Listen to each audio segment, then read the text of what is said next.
सन्माननीय व्यासपीठ, मी तर नावं सगळ्यांची घेत नाही. बौद्ध महासभेचे असणारे अध्यक्ष वानखडेजी आणि या ठिकाणी उपस्थित सर्व बंधूंनो आणि भगिनींनो,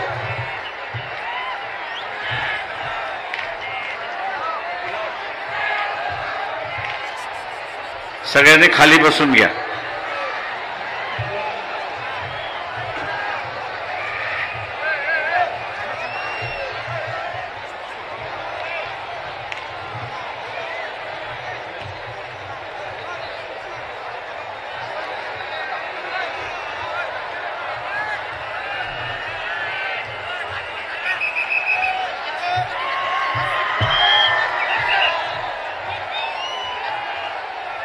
निसर्गाने आज आपल्याला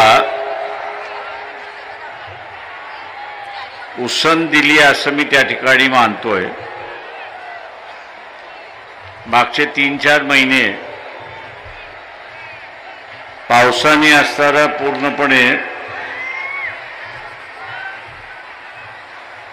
झोडपून काढले अशी असणारी परिस्थिती आहे.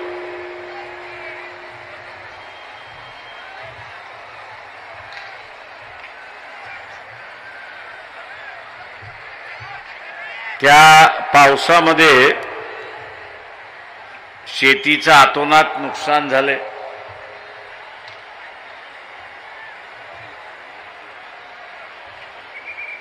शेतकरी अनेक ठिकाणचा असताना विचारतोय की या अगोदर आम्हाला खावटी मिळत होती, पण आता असताना खावटी मिळालेली नाही.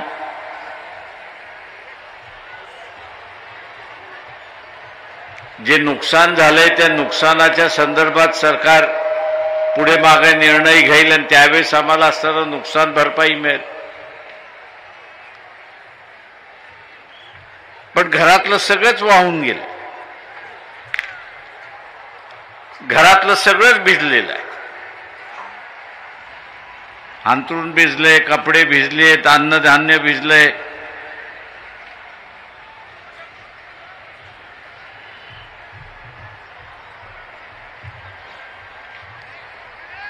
आणि जगण्याचे प्रश्न उपस्थित राहिले. दुर्दैवाने मी असं म्हणेन की मतदार आमचं कधी ऐकतच नाही. शेतकऱ्यांचा मतदार आहे तो तर ऐकतच नाही. भारतीय जनता पक्ष, RSS यांच्या विचारसरणीमध्ये मदत हा शब्दच नाही.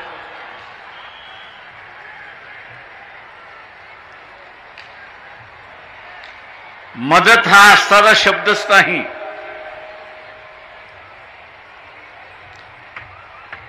तेव्हा ज्या ज्या शेतकऱ्याने आणि शहरामध्ये गुडघाभर ज्याच्या घरामध्ये पाणी गेलं होतं, अशाने तरी आता जागृत राहिलं पाहिजे. आता तरी त्यांनी धडा शिकला पाहिजे की पाणी ओसरलं पण शासनाकडून मदत आली नाही. शासनाने काय जाहीर केलं, आता आम्ही असणारं दिवाळीला असणारं मदत त्या ठिकाणी देणार आहोत. ती दिवाळीला सुद्धा मदत येणार नाही याची असणारी खात्री मी आपल्याला त्या ठिकाणी देतो. काका, इथे शेतकऱ्याला मदत करणं, गरिबाला मदत करणं, वंचिताला मदत करणं हा भारतीय जनता पक्ष, RSSचा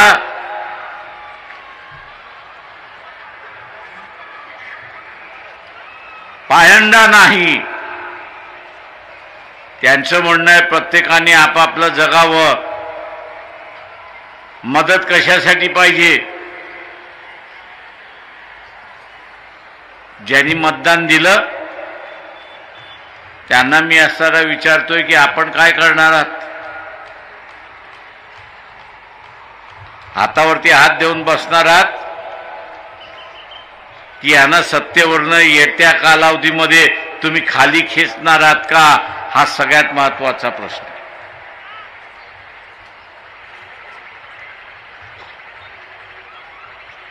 आज इथे असणारा ओबीसी मराठा पुन्हा भांडणं लागायला,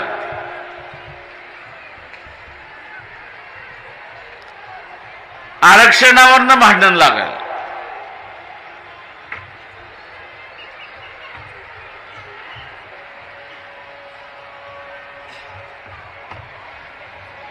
थोडाफार पाऊस थांबला असं आपल्याला दिसलं तर ओबीसीचे असणारे मोर्चे निघायला सुरुवात.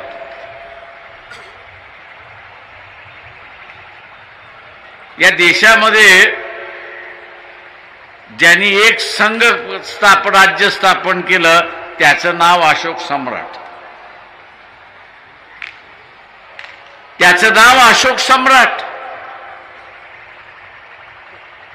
पण दुर्दैवाने या देशाला एक संघ करणारा अशोक सम्राट आहे हे सरकारही मान्य करायला तयार नाही आणि माझ्या समोर बसलेले मतदार जो आहे तोही मान्य करायला तयार नाही. अशी असणारी परिस्थिती या देशातला मतदारही मान्य करायला तयार नाही. माझ्यासमोर प्रश्न असा विचार पडतो ते त्या अशोकाने भारताला एकत्र केलं, एक राज्य उभं केलं. इथल्या मतदारांना आवडलं नाही का? त्यांना असणारा ते भारत एक संघ राहावा हे मान्य नाही का? म्हणजे जसं अशोकाला उपरं मानलं जातंय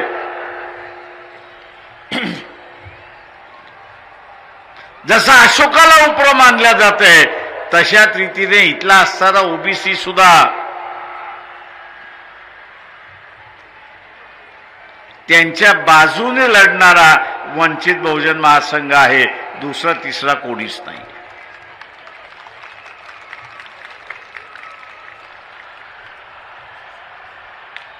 आरक्षणाचे फायदे ओबीसीला पाहिजेत. नाही कोणी लढायला मिळालं तर वंचितवाले लढत का नाही म्हणून असणारा विचारायला सुरुवात करतात. पण जसा दगडाखालचा हात निघून गेला, जसा दगडाखालचा हात निघून गेला की त्या दगडाचं वजन समजत नाही, वजन समजत नाही. तशाच रीतीने ओबीसीची भूमिका झाली आहे की ओबीसी हे वंचित बहुजन आघाडीला स्वीकारायला तयार नाहीत अशी परिस्थिती. म्हणजे जे अशोकाचं झालं ते आता वंचित बहुजन आघाडीचं ओबीसी.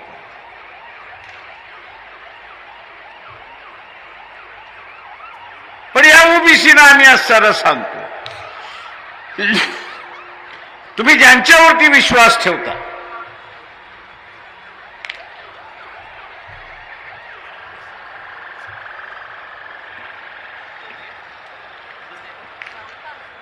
ज्यांच्यावरती विश्वास ठेवता आणि सगळ्यात मोठा विश्वास इथला असणारा बीजेपी आणि आरएसएस वरती आहे.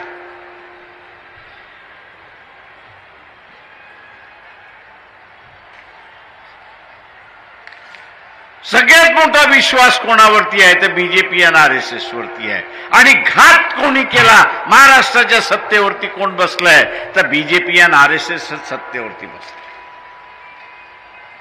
तेव्हा घात कोणी केला ओबीसीचा, ओबीसीचा घात कोणी केला तर बीजेपी आणि आरएसएसनी केलेला आहे. एवढं तरी डोक्यामध्ये ओबीसींच्या गेलं पाहिजे तर कुठेतरी आरक्षण वाचेल आणि जे काही ग्रामपंचायतीमध्ये सरपंच होत होतात, जे काही पंचायत समितीमध्ये सभापती होत होतात, किंवा असणारा जिल्हा परिषदेमध्ये आरक्षण निघालं की तिथे असणारा ओबीसीतला अध्यक्ष होत होता, ती पूर्णपणे जाण्याची शक्यता हे लक्षात घ्या. नुसतं राजकीय आरक्षण जाणार नाही,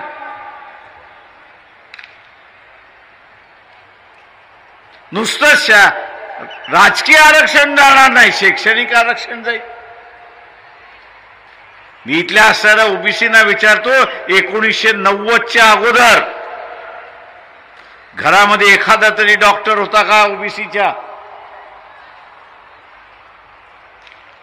एखादा तरी IAS अधिकारी होता का? एखादा तरी IPS अधिकारी होता का?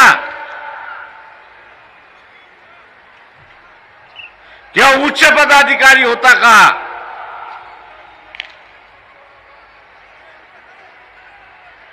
समाज व्यवस्थेमध्ये ज्या शिडीने आपण वरती चढलो, त्या शिडीशी इमानदार राखणं हेच सगळ्यात महत्वाचं आहे. नाही तर शिडीचा वापर केला की फेकून द्या. ही जर वृत्ती ओबीसीची यापुढे राहिली तर त्यांना वाचवणारं कोणी पुढे येणार नाही, हे लक्षात. ओबीसीने आता असणारं स्वतःची लढाई स्वतःच लढावी लागणार आहे.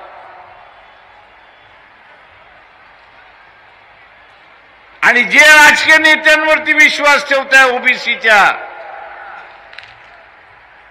तो खऱ्या अर्थाने इथल्या व्यवस्थेशी 2 हात खेळू शकतो का? तो इथल्या व्यवस्थेशी 2 हात खेळू शकतो का? नरेंद्र मोदीला शिव्या देऊ शकतो का? अमित शहाला शिव्या देऊ शकतो का? देवेंद्र फडणवीसला शिव्या देऊ शकतो का? तो जर साध्या शिव्याही देऊ शकत नसेल, तो साध्या शिव्याही देऊ शकत नसेल तर का शिव्या देऊ शकत नाही? तो का शिव्या देऊ शकत नाही? तर त्याचं घोंगडं त्याच्या हातामध्ये अडकलेलं आहे. त्याचं घोंगडं त्याच्या हातामध्ये अडकलेलं आहे आणि त्याला माहित आहे, मी असणारा टीका केली तर माझं घोंगड्यासकट मला तिहार जेलमध्ये जावं लागेल अशी असणारी परिस्थिती आहे. तिहार जेलमध्ये जावं लागेल अशी असणारी परिस्थिती आहे.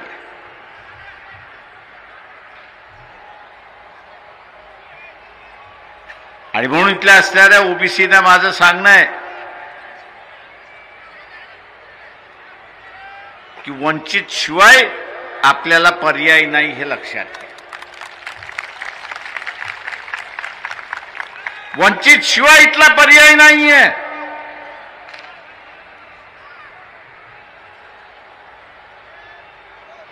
उद्याच हे आरक्षण वाचवायचं असेल,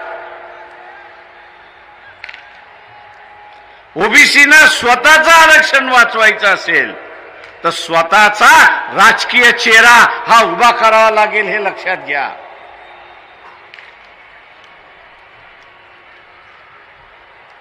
ओबीसी असं म्हणत असेल की मी माझा धार्मिक चेहरा उभा करणार, तर धार्मिक तुमच्याकडे नाहीच आहे.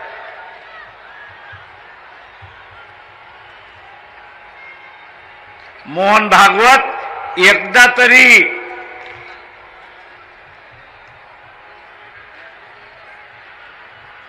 या शेगावच्या गजानन महाराजाच्या मंदिरामध्ये गेल्याच्या बातम्या ऐकल्यात का?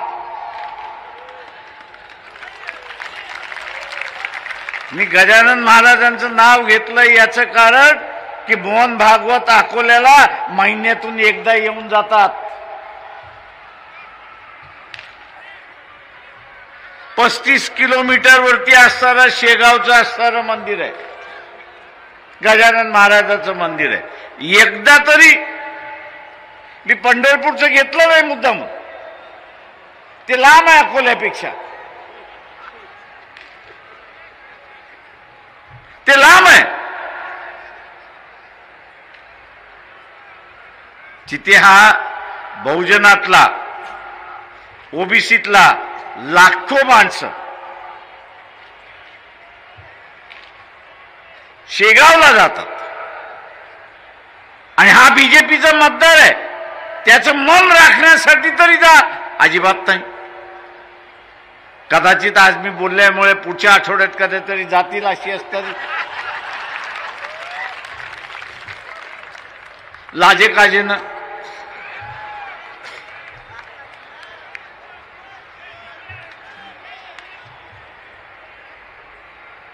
लक्षात ठेवा ओबीसीनो की हे तुम्हाला फक्त वापर करतात.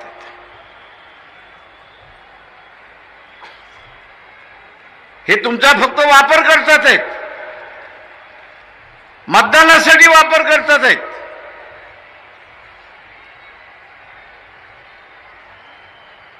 आणि मतदानाचा वापर करत सत्तेची सगळी चाव्या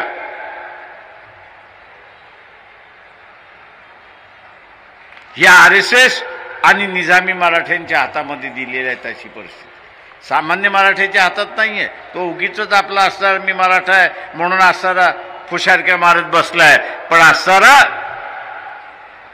वस्तुस्थिती मला माहिती आहे. 30-30, 35-35 वर्ष झाल्या तरी घरामध्ये बँड बाजा वाजत नाही अशी असणारी परिस्थिती आहे.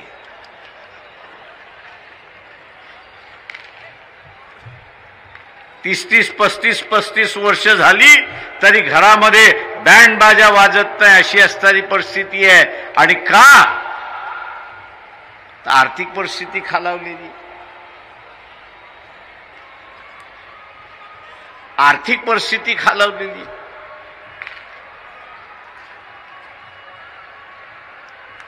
मित्रो,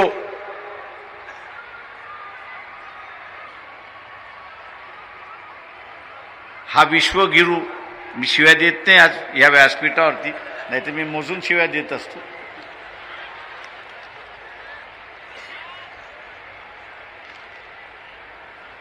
विश्वगुरूचं जागतिक व्यासपीठावरती जातो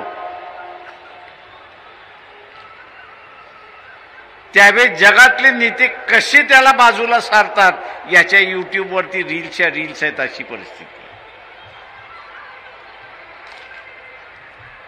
मी इथल्या सनातनांना सांगतोय,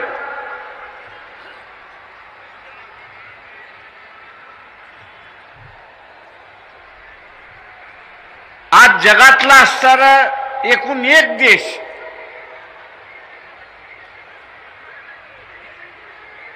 हा पाकिस्तानच्या बाजूने उभा राहिला.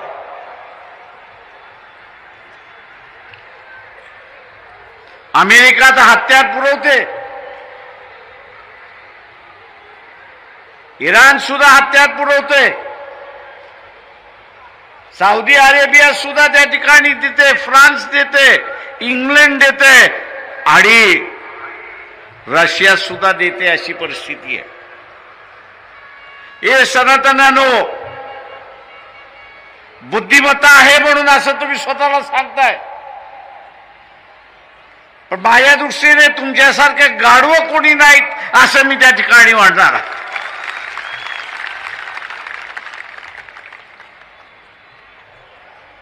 अमेरिकेत गेलंय कोण? इंग्लंडमध्ये गेलंय कोण? इथला बहुजनातला गेलाय, इथला वंचिताचा गेलाय, इथला आदिवासी गेलाय, इथला मुसलमान गेलाय की इथला दलित गेलाय?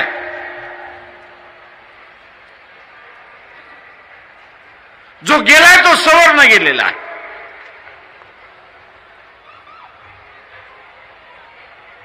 जो गेलेला आहे तो सवर्ण गेलेला आहे.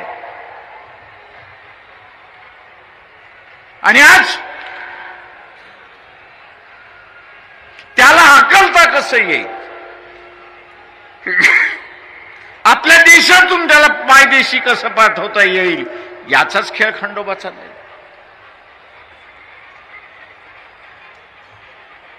आणि हा विश्वगुरू काय म्हणतो, माय फ्रेंड डोनाल्ड ट्रम्प,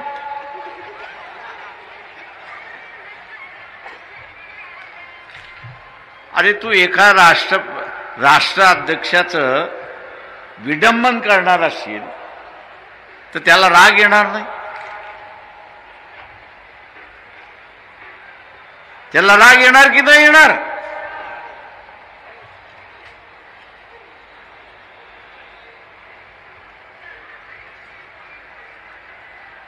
आजची असणारी परिस्थिती अशी आहे की हा जो सगळा सवर्ण वर्ग अमेरिकेत गेला, युरोपमध्ये गेला, इंग्लंडमध्ये गेलाय,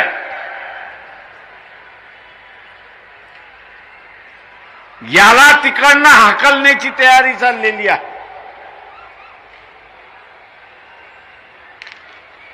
त्याला हाकलता कसं येईल आणि पुन्हा भारतात कसं पाठवता येईल याचे असणारे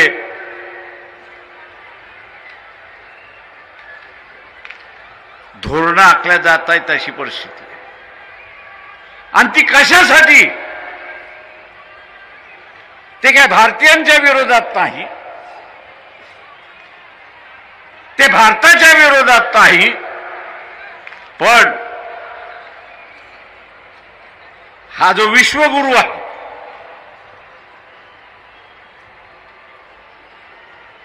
भारताचा पंतप्रधान जो स्वतःला विश्वगुरू असं म्हणतो,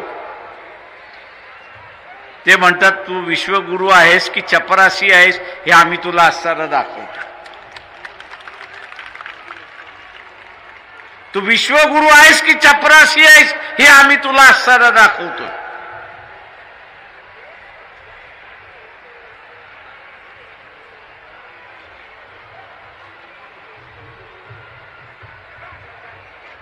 आणि हा चपरासी आहे दाखवण्यासाठी तिथल्या भारतीय गेलेले जे अमेरिकेमध्ये आहेत, इंग्लंडमध्ये आहेत, युरोपमध्ये आहेत, त्यांची असणारी हकालपट्टी करण्याची सुरुवात झाली.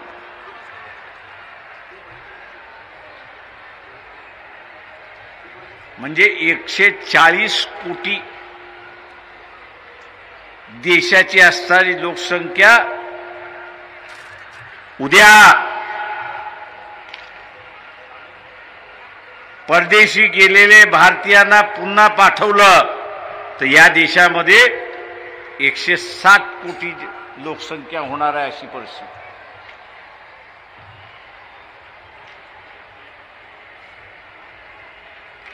आता हे जे बाहेरून येणार आहेत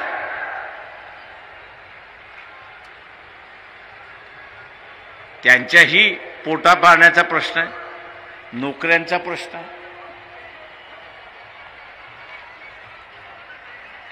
त्यांना घराचाही प्रश्न राहणार आहे.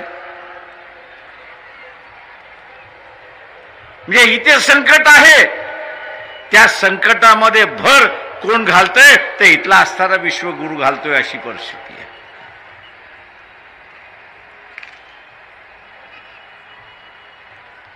भर कोण घालतोय तर विश्वगुरू घालतोय अशी असणारी परिस्थिती आहे.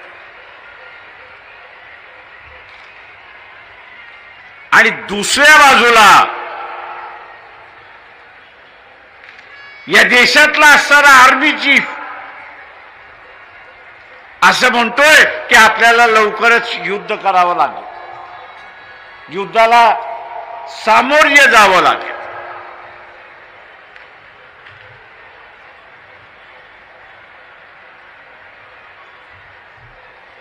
आपण सिंधूच्या नंतर पाकिस्तानला हरवलं याच्याबद्दल दुमत नाही का त्याच्याकडे हत्यारच नव्हती, लढायला काहीच साधनं त्याच्याकडे नव्हती म्हणून आपण हरवलं. आज पाकिस्तानला साध्य आणि साधनं अमेरिका देतोय, इंग्लंड देतोय, फ्रान्स देतोय, चायनाही त्या ठिकाणी देते.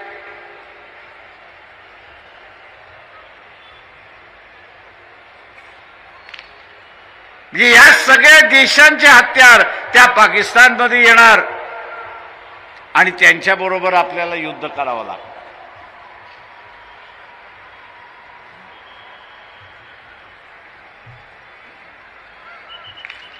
RSS वाले, भारतीय जनता पक्षवाले भारतीय मुसलमानांची भीती घालतात की इथली मुसलमानांची संख्या वाढते, मुसलमानांनी लव जिहादचा कार्यक्रम आखलेला आहे,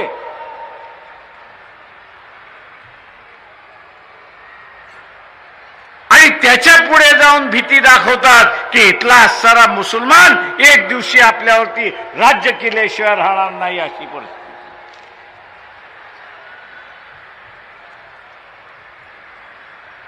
एक दिवस मुसलमान आपल्यावरती राज्य केल्याशिवाय राहणार नाही. आम्ही त्यांना म्हणतो, अरे बाबा सेन्सस तर पहिल्यांदा करा. सेन्सस बंदा मुसलमानाची संख्या वाढली की कमी झाली याची आकडेवारी आपल्याला कळेल. पण सेन्सस करायचं नाही, माहिती बाहेर येऊ द्यायची नाही, पण आपलं रटानं त्या ठिकाणी चालू ठेवायचं की इथला असणारा मुसलमान जो आहे तो आपल्यावरती राज्य करेल. मी इथल्या सनातन्यांना विचारतोय, हे उरलेले सगळे राज्य जे पाकिस्तानला मदत करतायत,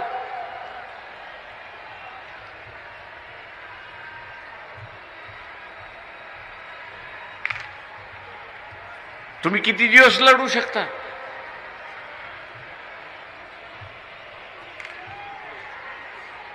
भारतीय सैन्य लढायला तयार आहे, पण भारतीय सैन्याला लागणार हत्यार येणार कुठून, सामुग्री येणार कुठून? सिंदूरच्याच वेळेस सांगण्यात आलं होतं की 22 दिवसाची आपल्याकडे असणारा सामुग्री आहे, आणि पाकिस्तानकडे येणारी सामुग्री जी आहे ती जगाकडून येणारी असणारी सामुग्री आहे.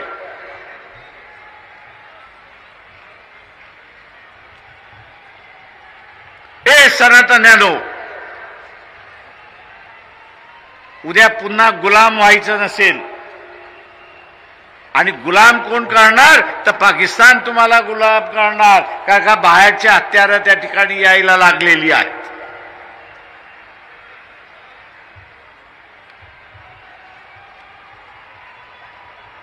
ही परिस्थिती थांबवायची असेल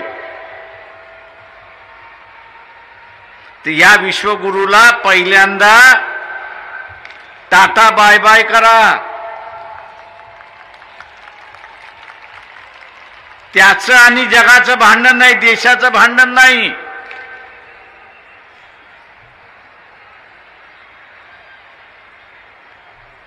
हे सनातन्यानो पहिल्यांदा लक्षात घ्या.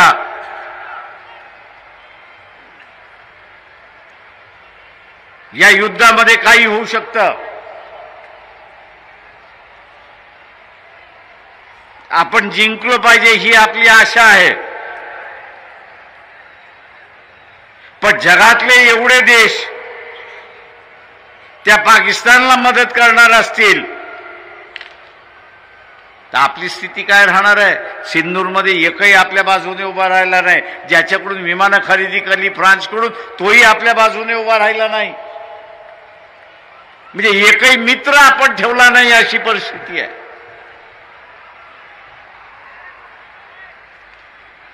आज एकही मित्र आपला नाही अशी असणारी जगामधली परिस्थिती, आणि त्याला कारण एकमेव, आणि ते म्हणजे हा विश्वगुरू देशाचा पंतप्रधान नरेंद्र मोदी. त्याचा इगो जपण्यासाठी तो देशाला बळी देतो हे आपण लक्षात घ्या. त्याचा इगो जपण्यासाठी तो देशाला बळी देतोय. सनातन्यानो पहिल्यांदा लक्षात घ्या की देश महत्वाचा आहे की इगो महत्वाचा आहे हे पहिल्यांदा ठरवा.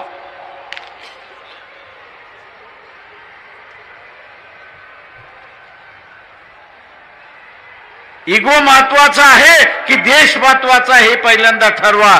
देश महत्वाचा असेल तर या इगोच्या माणसाला टाटा बाय बाय करा आणि देशाला वाचवा, एवढंच सांगणं आहे.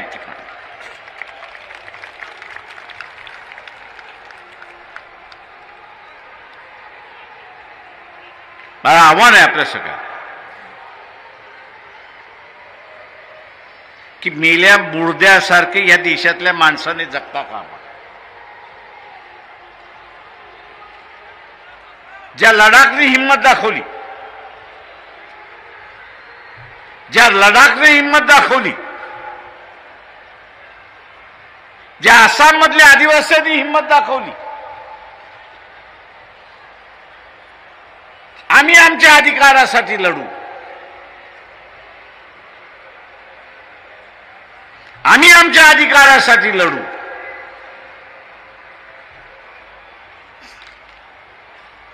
उद्याच्या असणाऱ्या कालावधीमध्ये इथल्या शेतकऱ्याने सुद्धा तीच भूमिका घेतली पाहिजे की इथली असणारी तिजोरी ही काही सरकारच्या मालकीची नाही, तर ती आमच्या मालकीची आहे. आणि तुम्ही जर देणार नसाल तर ती तिजोरी आम्ही आमच्याकडे घेतल्याशिवाय राहणार नाही.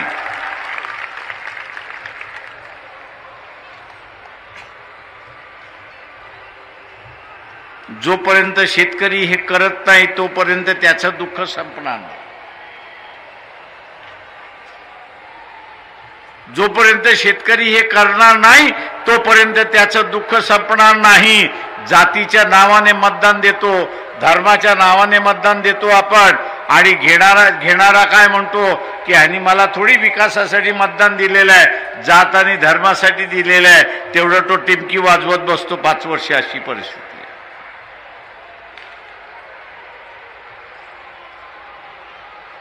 इथे बेरोजगारी सुद्धा संपू शकते.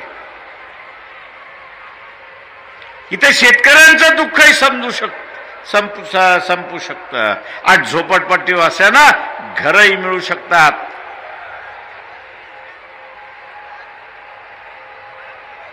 पण इथली जनता हिंमत दाखवणार आहे की नाही हा त्याच्यातला महत्वाचा.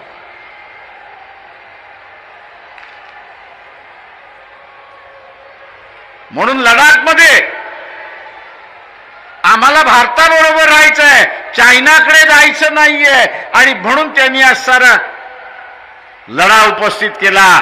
बीजेपी ऐकत नाही म्हटल्यानंतर बीजेपीचं ऑफिसच त्यांनी जाळून टाकलं आणि तिथल्या नेत्याला बीजेपीच्या बडून काढला. अशी असणारी परिस्थिती आहे.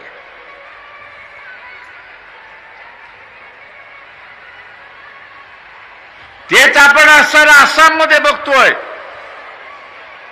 अडाणीला असणारा 4000 हेक्टर जागा दिली, आदिवासींची जागा दिली, आदिवासी रस्त्यावरती उतरले आणि शासनाला सांगितलं हे जर मागे घेतलं नाही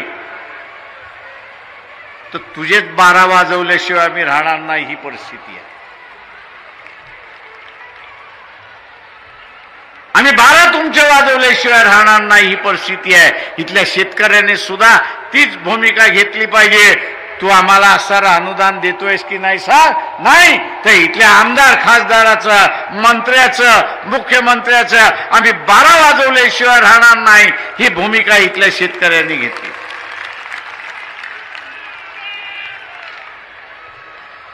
तुम्हाला मत दिली, सत्ता दिली म्हणजे तुम्ही आमचे मालक झालेला नाही. तुम्हाला मत दिलं, सत्तेवरती बसलात म्हणजे तुम्ही आमचे मालक झालेला नाही आहात. आणि मालक होण्याचा प्रयत्न करणार असाल तर आम्ही तुम्हाला आपटल्याशिवाय राहणार नाही. ही भूमिका आपण त्या ठिकाणी घेतली. आणि म्हणून मी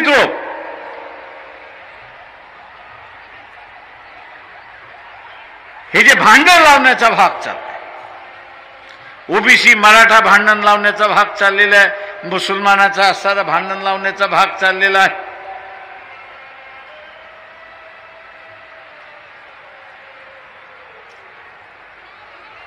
हा एकच उद्देश आहे, तो म्हणजे सामान्य माणसामध्ये असणारा एकोपा होऊ नये म्हणून.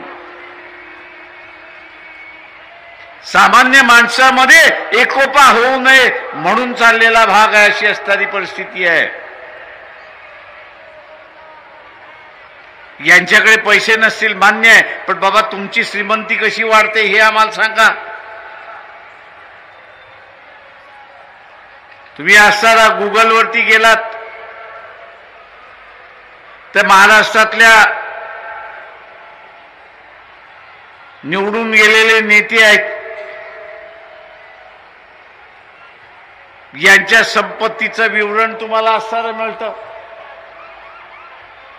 5 वर्षाच्या कालावधीमध्ये डबल होतं अशी परिस्थिती आहे. अरे बाबा, हे तुमचं डबल कसं झालं हे आम्हाला सांगा. मी तुमचा फॉर्म्युला आम्ही सुद्धा वापरतो आणि आमचं इन्कम डबल करतो आणि आमची गरिबी आम्ही दूर करतो. तो फॉर्म्युला तरी आम्हाला सांगा.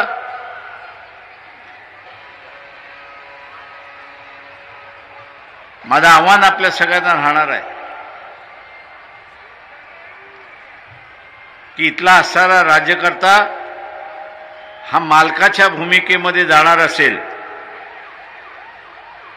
तर त्याला सत्तेपासून आपण खाली उतरवलं पाहिजे. त्याला सांगितलं पाहिजे की या देशाचा मालक मी आहे, तू नाही आहेस. मतदार इथला मालक आहे आणि येत्या